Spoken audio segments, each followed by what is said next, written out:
তোমাদেরকে প্রথমে আজকে বলে রাখি, আজকের বিষয় হচ্ছে টেন্স। টেন্স কীরকম? টেন্স হচ্ছে আমাদের প্রথমে বুঝতে হবে যে টেন্সের ব্যবহারটা কোথায়।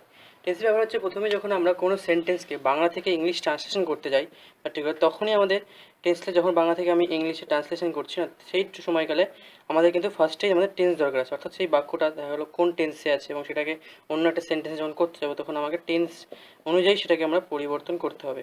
সেটা যে কোনো গ্রামার জানার আগেও আমাদের প্রথমে কিন্তু টেন্সটা খুবই। আমরা যখনই একটা বাক্য দেখবো, যখন আমি স্কুল যাবো এরকম একটা বাক্য, তো বাক্যটা যখনই আমি সেই বাক্যটা কোন টেন্সে আছে সেটা যখন বুঝে যাব, তখন কিন্তু আমাদের একটা ইংলিশ বাক্যকে তখন আমরা ইংলিশে কোনোটা কনভার্ট করতে কিন্তু আমাদের বেশি সময় লাগবে না। ঠিক আছে? What is tense? প্রথমে কি টেন্সটাকে আমরা জানতে হবে। যেমন বর্তমানে টেন্স একটা বাক্য কী হয়, সেটা বর্তমানে থাকতে পারে, সেটা অতীত থাকতে পারে, ভবিষ্যৎ থাকতে পারে। যে এক্সাম্পল দিই, যে একটা টেন্স দেখা গেলো সেটা বর্তমানে আছে, সেটা হলো প্রেজেন্ট টেন্স। একটা টেন্স যখন দেখা গেলো সে অতীতে আছে, তার মানে সেটা পাস্ট টেন্স। একটা টেন্স যখন ভবিষ্যতে আছে, তার মানে সেটা ফিউচার টেন্স। অর্থাৎ একটা বাক্য ভবিষ্যতে আছে তখন সেটা হয়ে যাবে ফিউচার টেন্স। একটা বাক্য যখন ভবিষ্যতে আছে তো সেটা হয়ে যাবে ফিউচার টেন্স। তো এবার এই বাক্য থেকে যখন আমরা অন্য বাক্যে রূপান্তর, সেক্ষেত্রে আমাদের টেন্সের প্রয়োজন। তাহলে একটা বাক্যকে যখন আমরা অন্য বাক্যে রূপান্তর করবো, মানে ইংলিশে যখন আমরা ট্রান্সলেশন করবো, সেক্ষেত্রে প্রথমে আমরা সেই বাক্যটা কোন টেন্সে আছে সেটা জানা খুবই প্রয়োজন। একটা টেন্স যেরকম আমি বললাম যে প্রত্যেকটা বাক্য কী হয়, সেটা অতীতে বর্তমানে থাকলে সেটা প্রেজেন্ট হয়, অতীতে থাকলে সেটা পাস্ট হয় এবং ভবিষ্যতে থাকলে সেটা ফিউচার হয়। সেই রকমই এই তিনটে ভাগকে আবার আমরা তিনটে ভাগে বিভক্ত করি। এটা হচ্ছে indefinite simple, perfect tense, continuous tense যেটা চলতে থাকবে, প্রেজেন্ট পারফেক্ট কন্টিনিউয়াস টেন্স। অর্থাৎ একটা বাক্য সেটা প্রেজেন্টে হোক, সেটা পাস্টে হোক বা পারফেক্ট হোক, সেটাকে চারটে ভাগে ভাগ করা যায়। একটা হচ্ছে প্রেজেন্ট ইনডিফিনাইট টেন্স বা simple tense, present perfect tense, present continuous tense বা প্রেজেন্ট পারফেক্ট কন্টিনিউয়াস টেন্স। সেরকমই একটা পাস্ট টেন্স। পাস্ট টেন্সকে কিন্তু আমরা present indefinite tense, present perfect tense, present continuous tense, present perfect continuous tense, present perfect continuous tense বলা যায়। প্রথমেই বলেছি একটা সেন্টেন্স যখন আমরা বুঝবো, সেক্ষেত্রে যখন আমরা ট্রান্সলেশন করতে যাবো একটা সেন্টেন্সকে বাংলা থেকে ইংলিশে, তখন কিন্তু আমাদের টেন্সের প্রয়োজন হবে। সেই বাক্যটা সেই বাক্যটা কোন টেন্সে আছে সেটা বোঝা দরকার এবং সেই টেন্সের প্রতি আমাদের আন্ডারস্ট্যান্ডিংটা ঘটাতে হবে। আন্ডারস্ট্যান্ডিং যদি না থাকে টেন্স আছে, তাহলে কিন্তু আমি একটা তখন বাংলা থেকে আমি সেই বাক্যটাকে কিন্তু আমরা বাংলা থেকে আমি ইংলিশে করতে পারবো না কোনো সময়। যদি টেন্স কোনো যে কোনো বাক্য টেন্সটা কিসে আছে সেটার প্রতি যদি আমরা আন্ডারস্ট্যান্ডিং থাকে, তাহলে সেই বাক্যটা কখনোই আমরা ইংলিশে রূপান্তরিত করতে পারবো। সেজন্য টেন্সটা খুবই প্রয়োজন। এবং টেন্সে প্রথমে বলেছি তোমাকে কিছু শর্ট ট্রিক আমরা দেবো। তো টেন্সের ক্ষেত্রে আমরা কিছু শর্ট ট্রিক অ্যাপ্লাই করতে পারি, যেগুলো মাধ্যমে আমি বুঝতে পারবো যে একটা বাক্য সেটা কোন টেন্সে আছে। সেক্ষেত্রে কিছু শর্ট ট্রিক আছে। সেক্ষেত্রে আমরা বলেছিলাম প্রথমেই যে কিছু শর্ট মেথড আমরা অ্যাপ্লাই করবো, যার মধ্যে আমরা বুঝতে পারবো সেই টেন্স সেটা কোন টেন্সে রয়েছে, এবং শর্ট মেথড অ্যাপ্লাই করে আমরা বুঝতে পারবো যে সেই বাক্যটা বাংলা বাক্যটা কোন টেন্সে রয়েছে। এবং এক্ষেত্রে সেটা প্রয়োজন হবে যে টেন্সটা রূপান্তর করতে আমাদের অনেকটা হেল্প। এবার আমরা যদি দেখি কিছু শর্ট ট্রিক, যদি এক্সাম্পল দেখি, তো দেখতে হচ্ছে যেমন ল, লে, লাম। ঠিক আছে? এটা হচ্ছে কোনো সেন্টেন্স মানে বাংলা বাক্যকে আমরা কীভাবে টেন্সটা কোন টেন্স আছে সেটা আন্ডারস্ট্যান্ডিংটা আমরা কীভাবে করবো, সেটার জন্য আমরা এই থিওরি ইউজ করি, ল, লে, লাম। যেমন ধরো স্কুলে গিয়েছিলাম, যেমন স্কুলে গিয়েছিল, স্কুলে গিয়েছিলে, স্কুলে গিয়েছিলাম। তো এই যে ল, লে, লাম, এটা মানে হচ্ছে মানে ছিলাম, অর্থাৎ তার মানে এটা অতীতে আছে, তার মানে এটা পাস্ট টেন্স। তার মানে অর্থাৎ ল, লে, লাম মানে হচ্ছে পাস্ট টেন্স যে কোনো বাক্য। এইটা কোনো বাংলা বাক্যকে শর্টকাট মানে বোঝার জন্য ল, লে, লাম মানে যে কোনো সেন্টেন্সকে প্রথম বাক্য। এবার দ্বিতীয় শর্ট মেথড হচ্ছে যখন আমরা কোনো পাস্ট টেন্সকে বুঝলাম, এবার হচ্ছে আমরা যখন আমরা কোনো বাক্য দেখা হলো সেটা ফিউচার আছে কীভাবে সেটা বুঝবো কীভাবে। সেক্ষেত্রে থিওরি হচ্ছে ব, বে, বাম। এর এক্সাম্পল দিই, স্কুলে যাব, ব, বে মানে কি, বে যদি দেখি কাজটি করবে, তখনই এটা হয়ে যাবে ফিউচারে। তার মানে এটা এই বাক্যটা হচ্ছে ফিউচারে আছে,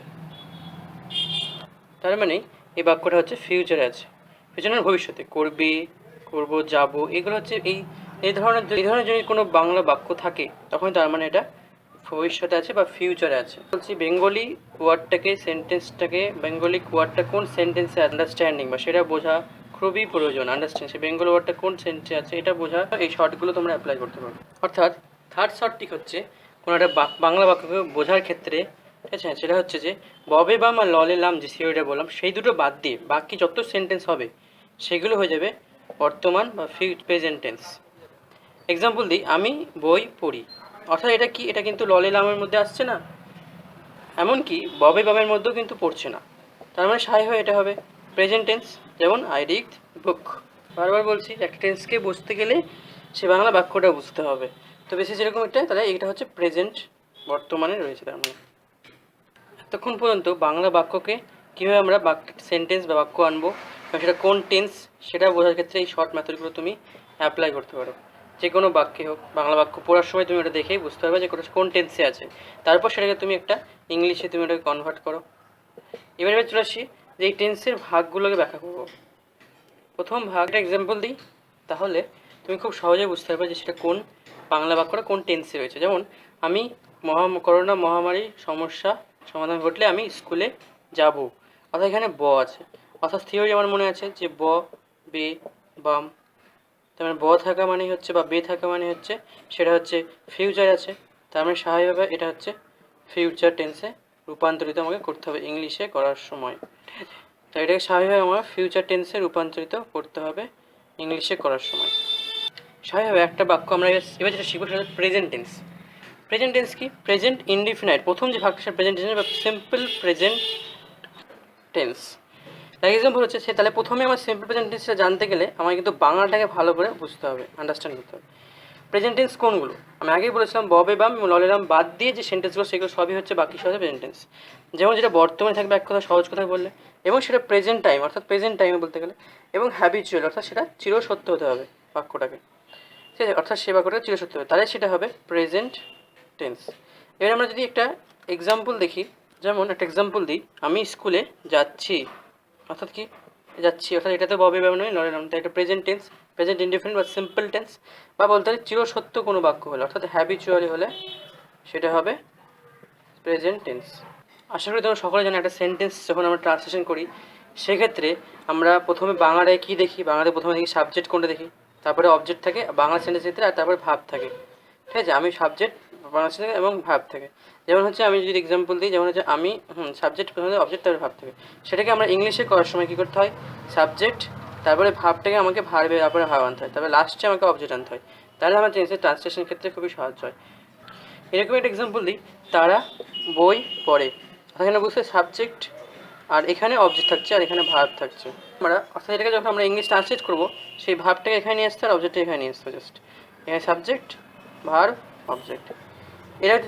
এটা স্বাভাবিকভাবে বুঝতে হচ্ছে বই পড়ে মানে চিরসত্য হ্যাবিচুয়ালি, তার মানে এটা স্বাভাবিকভাবে হচ্ছে continuous present tense, simple present tense আছে, তার মানে এটা স্বাভাবিকভাবে হচ্ছে এটা এভাবে সিম্পল প্রেজেন্ট টেন্স, তার মানে এটাকে অর্থাৎ এটাকে আমরা সিম্পল প্রেজেন্ট টেন্সের মেথডটাকে ইউজ করলাম। সিম্পল প্রেজেন্টের শর্টকাটটা কি বা ফর্মুলাটা কি?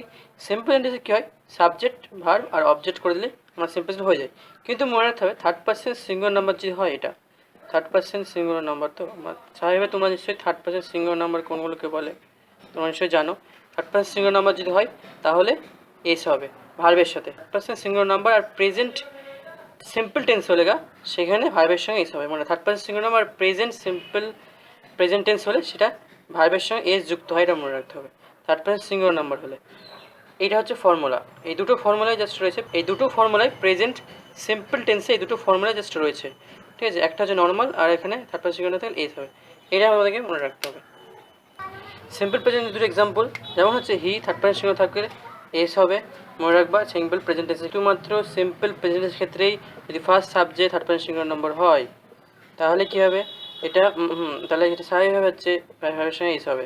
আর একটা ফর্মুলা সেটা হচ্ছে যদি subject plus verb plus object, এই ফর্মুলা হচ্ছে ফার্স্ট সিম্পল প্রেজেন্ট টেন্সের ফর্মুলা বা সিম্পল কন্টিনিউয়াস টেন্স। এবার প্রেজেন্ট কন্টিনিউয়াস টেন্স কি? প্রেজেন্ট কন্টিনিউয়াস, এর মধ্যে তুমি মানে প্রেজেন্ট মানে কি বর্তমান, কন্টিনিউ মানে কি যেটা কন্টিনিউভাবে চলছে, অর্থাৎ চলছে বা যাচ্ছে এমন কিছু কথা, অর্থাৎ চলছে সেই গিয়ে চলে যাচ্ছে কন্টিনিউভাবে চলছে, তখন সেটা হয়ে যাবে কন্টিনিউ, ঠিক আছে। অর্থাৎ প্রেজেন্ট মানে সেটা বর্তমানে, তাহলে বুঝতে পারলাম যে প্রেজেন্ট কন্টিনিউশন হচ্ছে এইরকম বাক্য। তো বাংলায় যদি বলি সে বই পড়িতেছে, তার মানে কি পড়ছে, মানে চলছে এক কথায়, তাহলে এটা স্বাভাবিক বুঝতে পারছি আমরা কন্টিনিউ। আর এটাই এবার প্রেজেন্টে আছে, তার মানে স্বাভাবিক বুঝতে পারছি এটা প্রেজেন্ট, তাই এটা প্রেজেন্ট কন্টিনিউয়াস টেন্স। এরকম এক্সাম্পল সে কাজ করছে, স্বাভাবিকভাবে আমরা বুঝতে পারছি যে করছে মানে চলছে, কন্টিনিউ চলছে মানে হচ্ছে কন্টিনিউ। আর হচ্ছে প্রেজেন্ট আছে কথা বাক্যটা, তাই এটাকে বাক্যটা প্রেজেন্টে, তাই হচ্ছে যদি বলি যে হ্যাঁ বাক্যটা হচ্ছে প্রেজেন্টে, তার মানে স্বাভাবিক হচ্ছে প্রেজেন্ট কন্টিনিউ। বাক্যটা প্রেজেন্টে, তার মানে স্বাভাবিক এটা প্রেজেন্ট কন্টিনিউ। এটা আমরা বাংলাটা বুঝলাম যে কীভাবে টেন্সটাকে বুঝবো। এবার টেন্সের কিছু থিওরি আছে, সেগুলো জানবো। কন্টিনিউয়াস টেন্সের এই প্রেজেন্ট কন্টিনিউয়াস টেন্সের কিছু থিওরি আছে, সেটা আমরা এবার বুঝবো। সেটা হচ্ছে প্রেজেন্ট কন্টিনিউয়াস সিম্পল ফর্মুলা। যেমন সে বই পড়তেছে, তার মানে চলছে, তার মানে বুঝতেছে, এবং এটা প্রেজেন্ট আছে, তাই এটা প্রেজেন্ট কন্টিনিউয়াস টেন্স বুঝতে পারলাম। এবার এটা চলে আসে আমরা যখন সেন্টেন্স করবো, সে, হি। এবার জাস্ট মনে রাখা দরকার প্রেজেন্ট কন্টিনিউয়াস টেন্সে একটা বিভার আনতে হবে আমাকে, ওকে। আর একটা ভার্বের সঙ্গে আইএনজি যুক্ত করতে হবে। প্রেজেন্ট কন্টিনিউয়াস টেন্সের ফর্মুলাটা হলো সাবজেক্ট, ভার্বের সঙ্গে বিভার আনতে হবে, আর হচ্ছে একটা ভার্বের সঙ্গে আইএনজি যুক্ত করলে সেটা কন্টিনিউ চলে আসবে, কন্টিনিউ চলে আসবে।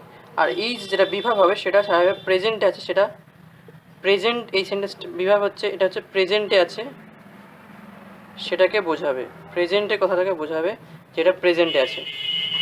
সিম্পল কন্টিনিউয়াসে কী হবে, প্রেজেন্ট এই যে বিভাব সেটা বলবে যে সেই বাক্যটা প্রেজেন্টে আছে, সেটা বোঝাবে। আর ভার্বের সঙ্গে যখন আমরা আইএনজি যুক্ত করছি, আমরা সেটা কন্টিনিউ বোঝাচ্ছে। তো সেক্ষেত্রে তাই প্রেজেন্ট কন্টিনিউয়াস টেন্সের নিয়মটা, এটা ফর্মুলা হচ্ছে যে সাবজেক্ট বিভাগ, তারপর ভার্বের সঙ্গে আইএনজি যুক্ত করো, দেন অবজেক্ট লিখে দাও, তাহলে প্রেজেন্ট কন্টিনিউয়াস টেন্স হয়ে যাবে, তাহলে প্রেজেন্ট কন্টিনিউয়াস টেন্স হয়ে যাবে। প্রেজেন্ট কন্টিনিউয়াস একটা নেগেটিভ বাক্য চরিত্র, অর্থাৎ না বাক্য, যেরকম আমি আই অ্যাম নট রাইটিং, অর্থাৎ রাইটিংয়ের সাথে ভার্বের সাথে আমি বুঝতে পারছি আইএনজি, তার মানে প্রেজেন্ট কন্টিনিউয়াস টেন্স। আসার সময় নট মনে রাখতে হবে আমাদেরকে, ভার্বের আগে বসে। আর অ্যাম তো জানি বিভার্ব, এটা হচ্ছে সাবজেক্ট। এটা হচ্ছে প্রেজেন্ট কন্টিনিউয়াস টেন্সে যখন আমরা কোনো একটা নেগেটিভ ফর্ম করবো, তখন এটা সবসময় এটা মনে রাখবো যে নটটা হচ্ছে ভার্বের আগে বসে, আর কিছু মনে দরকার নেই। তাহলে আই অ্যাম নট, তারপর আই অ্যাম নট রাইটিং, সবসময় মনে রাখতে হবে যে ভার্বের আগে নট বসবে এবং বিভার্বের পরে নট বসবে, তাহলে নেগেটিভ ভার্ব সেন্টেন্স হয়ে যাবে একটা প্রেজেন্ট কন্টিনিউয়াস টেন্স। আর একটা এক্সাম্পল দিই, আমি স্কুলে যাচ্ছি, অর্থাৎ যখন কোনো কাজ দেখা গেলো সক্রিয়, ঠিক আছে, হ্যাঁ সক্রিয়, ঠিক আছে, বা অ্যাক্টিভ, তখন সেটা হবে প্রেজেন্ট কন্টিনিউয়াস টেন্স, মনে রাখতে হবে, পিসিটি বলতে রাখতে হবে। এবার চলে আসছে নেক্সট একটা tense, present perfect tense. Present perfect tense কেনটা কী করে বুঝবো, প্রেজেন্ট মানে বর্তমান বুঝতে হচ্ছে, আর পারফেক্ট মানে পারফেক্ট, অর্থাৎ কোনো কাজ, যেমন আমি কাজটি করিয়াছি, অর্থাৎ করিয়াছি মানে কি, করিয়াছি মানে কাজটা শেষ হয়ে গেছে, মানে অ্যান্ড প্রসেস, কাজটা শেষ হয়ে গেছে, প্রসেস অ্যান্ড, অর্থাৎ কাজটার প্রসেস কিন্তু শেষ হয়ে গেছে অ্যান্ড, এবং সেটা কিছুক্ষণ আগে শেষ হয়েছে, এবং তার প্রভাব কিন্তু এখনও রয়েছে, তার ইনফ্লুয়েন্সটা থাকছে, ইনফ্লুয়েন্সটা এখনও বর্তমান। এইসব বাক্যের ক্ষেত্রে কী হবে, present perfect tense formula use হবে। এক্ষেত্রে ফর্মুলা কি, ফর্মুলা হচ্ছে প্রেজেন্ট পারফেক্ট টেন্সে সেটা হচ্ছে যে সাবজেক্ট হ্যাজ বা হ্যাভ হবে সেক্ষেত্রে, আর ভার্বের 3 নম্বর ফর্ম অর্থাৎ V3, আর দিলে ভার্ব পাস্ট পার্টিসিপল ফর্ম হবে, পাস্ট পার্টিসিপল, অর্থাৎ সেখানে যেমন আই হ্যাভ তো ডান, অর্থাৎ এখানে হ্যাভ বা হ্যাজ হবে, আগেই বললাম প্রেজেন্ট পারফেক্ট টেন্সে আর সাবজেক্ট থাকবে, ঠিক আছে। তারপর হচ্ছে ভার্বের 3 নম্বর ফর্ম প্লাস অবজেক্ট, এটাই হলো প্রেজেন্ট পারফেক্ট টেন্সে ফর্মুলা, অর্থাৎ আমি কাজটি করিয়াছি, অর্থাৎ কেবল করলাম, মানে কাজটা শেষ হয়ে গেছে, এবং যার প্রভাব বা ইনফ্লুয়েন্স এখন রয়েছে, সেক্ষেত্রে আমরা ইউজ করলাম এই ফর্মুলা, অর্থাৎ এটা প্রেজেন্ট পারফেক্ট টেন্স, বুঝতে পারলাম, তাহলে আমরা এই ফর্মুলা ইউজ করবো। এবার এখানে একটা ফর্মুলা ট্রিক, যেটা মনে হয় ট্রিক, আমাদের প্রেজেন্ট পারফেক্ট টেন্সের সমস্যাটা হয় সেটা হচ্ছে যে সেই বাক্যটা হ্যাজ আর হ্যাভ সেটা কোথায় ইউজ করবো, এই সমস্যাটা আমার দেখা যায়। যেমন হ্যাজটা কোথায় ইউজ করবো, থার্ড পার্সন সিঙ্গুলার নাম্বার থাকলে, প্রেজেন্ট থার্ড পার্সন যদি সিঙ্গুলার নাম্বার থাকে তাহলে তখন আমরা হ্যাজ ইউজ করবো, হি হ্যাজ। মনে রাখবি যে প্রেজেন্ট ফর্মে থার্ড পার্সন সিঙ্গুলার নাম্বার হলে আমাদের হ্যাজ ইউজ হবে, ঠিক আছে, প্রেজেন্ট পারফেক্ট টেন্সের ক্ষেত্রে। আর হ্যাভ কি, have third person singular number ছাড়া সমস্ত যে বাক্য, অর্থাৎ সেখানে আই হোক, ঠিক আছে, ইউ হোক, সব জায়গায় আমরা হ্যাভ ইউজ করবো, ঠিক আছে, প্রেজেন্ট পারফেক্ট টেন্সে। যেমন একটা এক্সাম্পল দিই, হি হ্যাজ গন, অর্থাৎ এখানে বুঝতে পারছি যে যেহেতু হি আছে, অর্থাৎ এটা হচ্ছে থার্ড পার্সন সিঙ্গুলার নাম্বার, সেই জন্য হ্যাজ হলো, তারপরে ভার্বের 3 নম্বর ফর্ম। তাছাড়া অন্য যে কোনো ক্ষেত্রে হোক, সে হোক আই, এখানে যদি আই থাকতো বা যাই হোক থাকুক না কেন, বা ইউ থাকে, যাই হোক সেকেন্ড পার্সন বা ফার্স্ট পার্সন হোক, সেখানে কিন্তু আমরা হ্যাভই ইউজ হবে, এটা তোমাদেরকে মনে রাখতে হবে। আর ভার্বের 3 নম্বর ফর্ম করলে প্রেজেন্ট পারফেক্ট টেন্স, এর থেকে শর্টকাট মেথড কিছু নেই প্রেজেন্ট পারফেক্ট টেন্স করার ক্ষেত্রে, এটাই শর্টকাট মেথড, ঠিক আছে। যেমন এরকম একটা প্রেজেন্ট সেন্টেন্স যদি আমরা দেখি ইউজ করি প্রেজেন্ট পারফেক্ট টেন্সের ক্ষেত্রে, নট ব্যবহার করি, তাহলে দেখবো যে এখানে হি তারপরে হ্যাজ হলো, তারপরে হচ্ছে সে নট সবসময় মনে রাখবে ভার্বের 3 নম্বর ফর্ম তার আগে নট বসবে, তারপরে দ্য ওয়ার্কস মানে অবজেক্ট বসবে। এটাই হচ্ছে প্রেজেন্ট যখন নেগেটিভ করব সেক্ষেত্রে এই ফর্মুলাটা ইউজ হয়। তোমরা নিশ্চয়ই বুঝতে পারছো প্রেজেন্ট পারফেক্ট টেন্সে যখন আমরা নেগেটিভ করব সেক্ষেত্রে কিন্তু আমরা এইখানটা ইউজ হবে, অর্থাৎ সাবজেক্ট, তারপর হচ্ছে বিভাব একটা ইউজ করব, তারপরে এখানে ভার্বের 3 নম্বর ফর্ম, তারপরে যাই হোক হ্যাভ ভার্ব ইউজ করার পর হ্যাভ আর হ্যাজ ভার্ব ইউজ হবে এখানে, তারপরে স্বাভাবিক হচ্ছে যে ভার্বের 3 নম্বর ফর্ম, তারপরে অবজেক্ট। আর নেগেটিভের ক্ষেত্রে নটটা সবসময় মনে রাখবে ভার্বের 3 নম্বর ফর্মে আগে বসে। তোমরা নিশ্চয়ই প্রেজেন্ট পারফেক্ট টেন্স বুঝতে পারলে। এবার প্রেজেন্ট পারফেক্ট টেন্স বুঝতে পারলে প্রেজেন্ট পারফেক্ট কন্টিনিউয়াস টেন্স বোঝা খুবই সহজ। যেমন প্রেজেন্ট পারফেক্ট কন্টিনিউয়াস টেন্স কি, প্রেজেন্ট পারফেক্ট টেন্স আগেই বললাম যে কাজটা দেখা গেলো আগে শেষ হয়ে যাচ্ছে, শেষ হচ্ছে, বোঝালে সেটা প্রেজেন্ট পারফেক্ট টেন্স এবং তার প্রভাব থাকছে, তার ইনফ্লুয়েন্স কিন্তু থাকছে, সেটা প্রেজেন্ট পারফেক্ট টেন্স। আর কন্টিনিউ কি, যে কাজটা চলছে, অর্থাৎ সেটা কন্টিনিউ। অর্থাৎ দেখা গেলো একটা কাজ আগে শুরু হয়েছে, অনেক দিন আগে শুরু হয়েছে, দেখা গেলো একটা সেন্টেন্স অনেক দিন আগে মানে শুরু হয়েছে, বিফোর অনেক দিন আগে শুরু হয়েছে, এবং সে কাজটা দেখা গেলো কন্টিনিউভাবে চলে যাচ্ছে, ঠিক আছে, তখন সেটা হয়ে যাবে প্রেজেন্ট পারফেক্ট কন্টিনিউয়াস টেন্স। তখন সেই বাংলা বাক্যটা আমরা প্রেজেন্ট পারফেক্ট কন্টিনিউয়াস টেন্স করতে হবে। একটা এক্সাম্পল, যেমন একটা উদাহরণ দিই প্রেজেন্ট পারফেক্ট কন্টিনিউয়াস টেন্সের উদাহরণ, যেমন আমি 3 বছর ধরিয়া, অর্থাৎ বুঝতে পারছি যে এটা পারফেক্টে মানে অনেকদিন আগে শুরু হয়েছে, সে কাজটা চলছে এখনও অনেকদিন আগে থেকে, সেটা পারফেক্ট বুঝতে পারছি। যাবৎ এই স্কুলে পড়িতেছি, পড়িতেছি মানে কি, পড়িতেছি মানে যেহেতু কন্টিনিউ, পড়িতেছি মানে কন্টিনিউ মানে চলছে, তখন এই ধরনের বাক্যকে আমরা কী করবো, প্রেজেন্ট পারফেক্ট কন্টিনিউয়াস টেন্স করবো স্বাভাবিকভাবে। তাহলে আমি যখন পূর্বে কোনো কিছু আরম্ভ হবে, ঠিক আছে, বিফোর, এবং সেই কাজটা বর্তমানে চলবে বোঝালে কী করবো, আমরা প্রেজেন্ট কন্টিনিউয়াস টেন্স করবো। বর্তমানে দেখা গেলো সেই কাজটা চলছে এবং সেটা অনেকদিন আগে শুরু হয়েছে, তখন সেটা হবে আমাদের present perfect continuous tense. Present perfect continuous নিয়মটাও, প্রেজেন্ট পারফেক্ট কন্টিনিউয়াস টেন্সের নিয়মটাও কিন্তু খুব সহজ। সাবজেক্ট, তারপর ভার্ব হ্যাভ বা হ্যাজ, এটা কিসের জন্য হলো, এটা স্বাভাবিক আমরা জানি যে পারফেক্টের নিয়ম যে হ্যাভ আর হ্যাজ করার জন্য, সেই জন্য প্রেজেন্ট পারফেক্টে আমরা হ্যাভ আর হ্যাজের নিয়মটা এখানে অ্যাপ্লাই করবো। প্লাস এখানে কী আছে, কন্টিনিউয়াসের ক্ষেত্রে যেটা হয়, তারপরে বিন একটা ওয়ার্ড থাকে, সেটা হচ্ছে এক্সট্রা ইউজ করবো প্রেজেন্ট পারফেক্ট টেন্সের ক্ষেত্রেই। আর এখানে ভার্বের সঙ্গে আইন যুক্ত করবো কন্টিনিউয়াসের জন্য।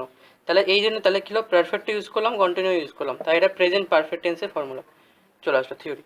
এটা হচ্ছে প্রেজেন্ট পারফেক্ট টেন্সের ফর্মুলা, ঠিক আছে। এবার এটা যদি আমরা অ্যাপ্লাই করি, অ্যাপ্লাই করি ওই সেন্টেন্সে আমরা যে ভার্বের 3 নম্বর, আমরা জানি যে ভার্বের 3 নম্বরে হ্যাজ থাকে, পারফেক্ট টেন্সের জন্য হ্যাজ বসলো, তারপর বিম এক্সট্রা একটা ওয়ার্ডস আমরা ইউজ করবো এবং ভার্বের সঙ্গে আইএনজি ইউজ করে দেবো, তাহলে এটা পারফেক্ট টেন্স হয়ে যাচ্ছে, ঠিক আছে, পারফেক্ট কন্টিনিউয়াস টেন্স কিন্তু হয়ে যাচ্ছে। এবার থাকছে ইন দি স্কুল ইন 3 ইয়ার, তাহলে পূর্বে কাজটা শুরু হয়েছে, তাই এটা কন্টিনিউয়াস টেন্স বুঝতে পারছি। তাহলে এখানে ভার্বের সঙ্গে হ্যাজ দ্য হ্যাভ ভার্ব, তারপর হচ্ছে বিন ইউজ করো, তারপরে আইএনজি করে দিলেই আমার প্রেজেন্ট পারফেক্ট কন্টিনিউয়াস টেন্স হয়ে যাবে। এবার এটা হচ্ছে এই ফর্মুলা। এবার এটাকে যদি আমরা নেগেটিভে দেখি তাহলে কীরকম দাঁড়াবে, অর্থাৎ প্রেজেন্ট পারফেক্ট কন্টিনিউয়াস টেন্স যদি আমরা নেগেটিভে করি তাহলে কী হবে, তাহলে এখানে সাবজেক্ট ভার্বের 3 হ্যাভ ভার্ব, তারপরে নট বসবে, তারপরে বিন, তারপরে আইএনজি, তারপরে অবজেক্ট। সবসময় একটা জিনিস মনে রাখবো, যখন আমরা নেগেটিভ করবো present perfect continuous, present perfect যখন নেগেটিভ করবো তখন কিন্তু সবসময় মনে রাখবে যে এই যে বিন আছে, বিনের আগে সবসময় নট বসাবো, বিনের আগে নট বসাবো আর বিভাবের পরে নট বসাবো, এইটা ফর্মুলা, আর কিচ্ছু না। এখানে নট নেগেটিভ ফর্মের ক্ষেত্রে নেগেটিভ ফর্ম যখন ইউজ করবো, তারপর ভার্বের সঙ্গে স্বাভাবিকভাবে একটা আইএনজি ফর্ম যুক্ত হবে, ঠিক আছে, ভার্বের সঙ্গে আইএনজি যুক্ত করে দাও, তারপর অবজেক্ট করে দিলে আমরা প্রেজেন্ট পারফেক্ট কন্টিনিউয়াস টেন্স খুব সহজেই করে ফেলবো। অর্থাৎ তোমরা বুঝতে পেরেছো প্রেজেন্ট পারফেক্ট কন্টিনিউয়াস টেন্স কি, দুদিন ধরিয়া অর্থাৎ আগে থেকে শুরু করেছে তাই জন্য এটা পারফেক্ট ইউজ করবো। আর এখানে করছি তার মানে সেটা চলছে, এবং করিতেছি হলেও চলছে, তাই এটা কন্টিনিউ ইউজ হবে এখানে, তাই না, হ্যাঁ কন্টিনিউ। এবার স্বাভাবিকভাবে বুঝতে পারছো তোমরা কন্টিনিউ, আর এটা পারফেক্ট এর জন্য পারফেক্ট হবে, ঠিক আছে, হ্যাঁ। এবং এটাকে যখন সেন্টেন্সে করবো তখন এটা তাহলে এই সেন্টেন্সটা আমার কী হবে, present perfect tense, perfect continuous tense হবে, তো তোমাদেরকে বুঝতে হবে। তাহলে এখানে এটা সেন্টেন্সকে তাহলে আমরা তোমরা বুঝতে পেরেছো নিশ্চয়ই। অর্থাৎ ফর্মুলা কি প্রেজেন্ট পারফেক্ট কন্টিনিউয়াস হচ্ছে সাবজেক্ট, তারপরে স্বাভাবিক প্রেজেন্ট পারফেক্ট কন্টিনিউয়াস ফর্মুলা হচ্ছে সাবজেক্ট হ্যাভ আর হ্যাজ, তারপরে আমরা স্বাভাবিকভাবে মেন যে ভার্বটা তার সাথে আইএনজি যুক্ত করব, তার আগে কিন্তু একটা বিন মনে রাখতে হবে আমাকে, বিনটা কিন্তু ইউজ হবে, এক্সট্রা এটা ওয়ার্ডস বিন ইউজ হবে, তারপরে অবজেক্ট, তাহলে সাবজেক্ট হ্যাভ আর হ্যাজ বিন, তারপরে ভার্বের সঙ্গে আইএনজি ফর্ম অবজেক্ট। নেগেটিভ করতে গেলে এই বিনের আগে জাস্ট তুমি নট যোগ করে দাও, তাহলে এটা নেগেটিভ ফর্ম হয়ে যাবে প্রেজেন্ট কন্টিনিউয়াস টেন্সের। এবার তোমরা বুঝলে যে টেন্সে প্রেজেন্ট ফর্মগুলো, প্রেজেন্ট টেন্সের ফর্মগুলো সেরকম আমি বই পড়ি, ঠিক আছে, হ্যাঁ, সে বই পড়ে, আপনি কি আজ বিকালে, ঠিক আছে, মিটিংয়ে আসছেন, তারপরে সেই ঘন্টার পর ঘন্টা ধরে ঘন্টা পড়ছে, গত সোমবার হইতে বৃষ্টি। এই যে কিছু সেন্টেন্স আছে যেগুলো তোমরা বাড়িতে এক্সারসাইজ করতে পারো, টেন্সটাকে তোমরা করতে পারো এবং টেস্ট সেটা আমাকে একটু জানিও, খবর দিও। এই এক্সারসাইজগুলো করো, কমেন্টে জানিও কতটা ইমপ্রুভ হলো টেন্স। কিছু সিম্পল টেক্স, কিছু সিম্পল ফর্মুলা দিয়ে টেন্স তোমরা করতে পারো। এই কিছু ফর্মুলা আছে প্রেজেন্ট টেন্সে। এবার আমার পরের দিন প্রেজেন্ট পারফেক্ট হোক, পাস্ট টেন্স হোক, আমরা